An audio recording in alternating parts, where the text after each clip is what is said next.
So tonight I went through the rosters of teams, and I said, okay, which teams need to win now? And there's two things I looked at here. It was the age of core players combined with how many young guys are coming up that have shown that they can step in. So if you're saying, well, why not this team? And you're thinking about a team that's got some older players, odds are they've got a core that's going to be able to step in. That's Tampa is an example of that. And there's no insult meant by teams here. It's just these are the teams that I honestly think at the trade deadline are going to be looking for the rentals, are going to be looking for the guys because they feel like they can win, or in one case, they have to sell. And they're going to have to sell hard because, yeah, they got a lot going on. Okay, win now, and I'm going to do this in alphabetical order. The Anaheim Ducks. Bieksa, Getzlaf, Kessler, and Perry are all over 30 years old. Kessler's having a career year. Perry's playing better.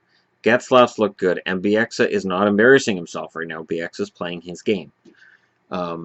He's not the player he once was. I acknowledge that. I think any Canuck fan would acknowledge when he left Vancouver he wasn't the player he used to be. But Getzlaf is, or Bieksa is a decent number 5 option on a good team. Getzlaf, Kessler, and Perry have all shown signs in the last few years that their peak scoring is probably over with. And Kessler is showing that he's kind of resurrected himself offensively. The other two, not so much. I don't think Perry ever scores anywhere near 50 again, and I think Getzlaf, I don't know. I don't know how much further south his production can go before we start talking about him as a trade candidate, but I don't think it'll take much longer. Second on the list, I have Boston. This is part of the reason why Claude Julien was fired. The Boston Bruins. Here, sweetie. Here's the games you want. Thank you. No problem. I know it was bugging you. The Bruins list is Backus, Bergeron, Chara, Krejci. Krejci's only 30, but I put him on the list because his body's pretty beat up. And John Michael Lyles. And I don't see Boston's young guys as necessarily being capable of keeping them up at a level where they're contenders. So Boston needs to do something, and that's why Julien got fired. Because their payroll's always been up near the top, and in terms of being able to add or rent players, I don't know that that's an option for Boston.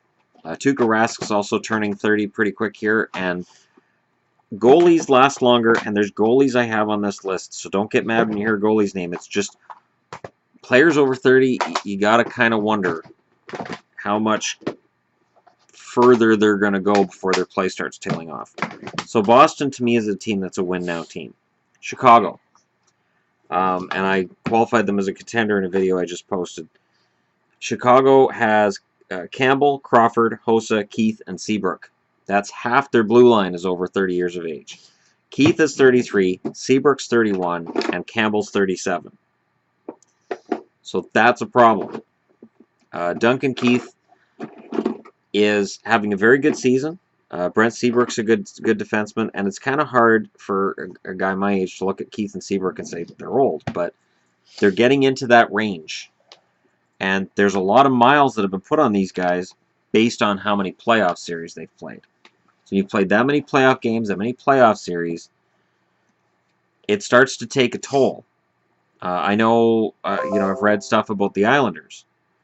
And the Islanders in the 80s, having played 19 series in 4 years, that's a lot. Or no, it was 16, no, 19 series. 19 series in 4 years. I was right the first time. And it took a toll, and then by 85, they were just done. Like, it was over. And it was extra mileage put on by playing 120 playoff games. So Chicago guys have more miles on them because of all those playoff games. They need to win this year, or they need to consider figuring things out, because Kane and Taves are in their prime, but they're getting up in near that 30 range, and at that point, the scoring's going to start to tail off somewhat. I have Detroit down here. Detroit's obviously a seller. coming into this season, they had Eriksson, Green's 30, but his production has been down over the last few years. Howard, Kronwall, Nielsen, Vanek, and Zetterberg. I know Vanek is being discussed as a rental option.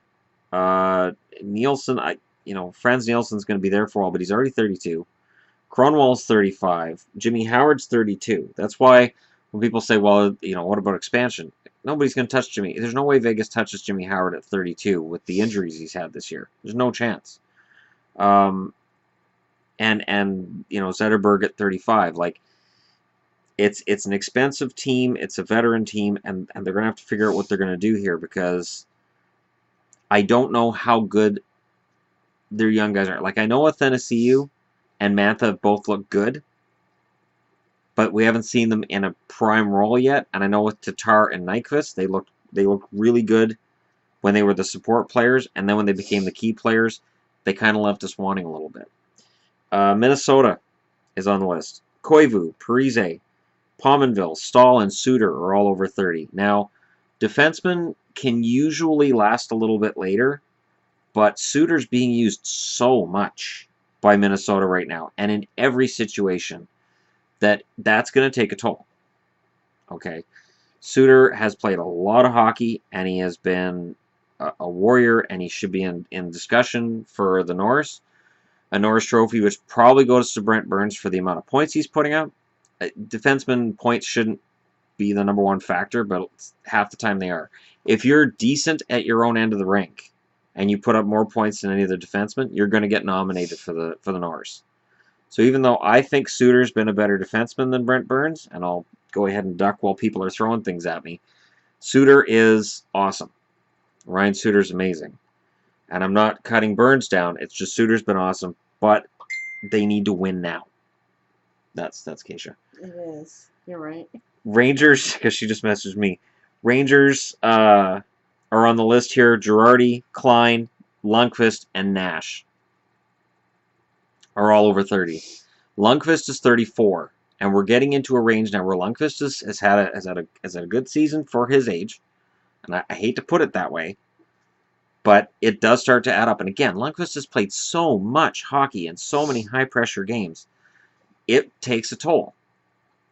There's only so long that a guy can be this beacon above all else and a guy who drags his team before eventually it starts to drag him down.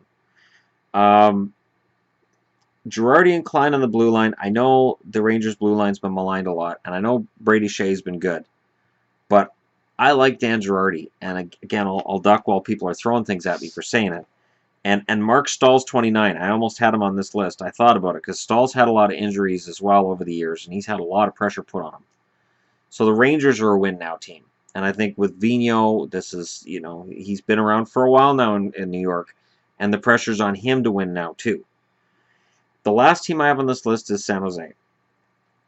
Burns, Marleau, Martin, Pavelski, Thornton, Ward, all over 30 years of age. And San Jose has had a fantastic feeder system for a long time. Whether it was the Worcester Sharks, or now they have the San Jose Barracuda, they've always had a very good feeder system, always had very good minors. The thing is, Wingles is gone now, Nieto's gone now. It's like some of these kids that they've nurtured, they're now just letting them go. And I'm seeing this as a sign that either there's some young guys coming up I'm not aware of, or the Sharks are letting go of some of their youthful prospects, or their younger players, guys who are in their mid-20s. And I remember the Ducks doing that a few years ago, and it didn't really work so well for them. The thing about win now is this. So these guys are over 30, and I'm a guy over 40, so I'm not going to complain about them and say they're old. But in the playoffs, that youthful energy you see, the speed wins. So Pittsburgh won the Stanley Cup last year, and speed kills was the whole notion. San Jose had a lot of that going too, but a lot of it was the young kids. A lot of it was like a guy like Jonas Donskoy. Donskoy was amazing. And some of these veteran guys who played very well in last year's playoffs, just that extra year, those extra years, they add up. So for these players who I've named on that list, I'm not putting any of them down. I'm just saying, for GMs of those teams, with the exception of Detroit, those teams have to go all in at the deadline. Because expansion's coming, and it's gonna peel some players off, and you have to go all in. The teams on the list, I think that the most pressure's on them. It's going to be Chicago, because this could be the last run for the Kane Taves dynasty before they have to really think about pulling it apart. Stan Bowman's the best GM in the league, so I'm sure he'll figure it out. The pressure's on Minnesota because they can't go out in the first round again. If Minnesota goes down in the first round, everything they've done this year gets thrown out. And to some extent, there's pressure on. I would think that the third highest amount of pressure is going to be the Rangers. As I said, Lundqvist's getting older. Vigneault needs the win, and they need to make it happen. Now, Kreider, JT Miller, and Shea definitely make it easier looking at the Rangers down the road, and Buchnevich as well. So maybe Boston should be third, but that's my opinion. Let me know in the comments below which teams you think need to win right now. Like they need this. Somebody I missed that you say no, they need to win now. Which of these teams that I named here do you think is the most likely to make a move at the deadline to win a Stanley Cup? Because of the teams I mentioned, Minnesota's definitely a contender. Chicago will be a contender because they're Chicago. So until this core is completely ripped apart, Chicago is still a contender. I don't care what happened last year's playoffs. They were written off when Arizona upset them years back, and they won a cup after that. So I'm not writing them off. And the Rangers are a contender because they went to the final not that long ago. So just let me know what you guys think. Thanks for watching. Don't forget to like and subscribe if you're just browsing your way through. And I'll talk to you all again tomorrow.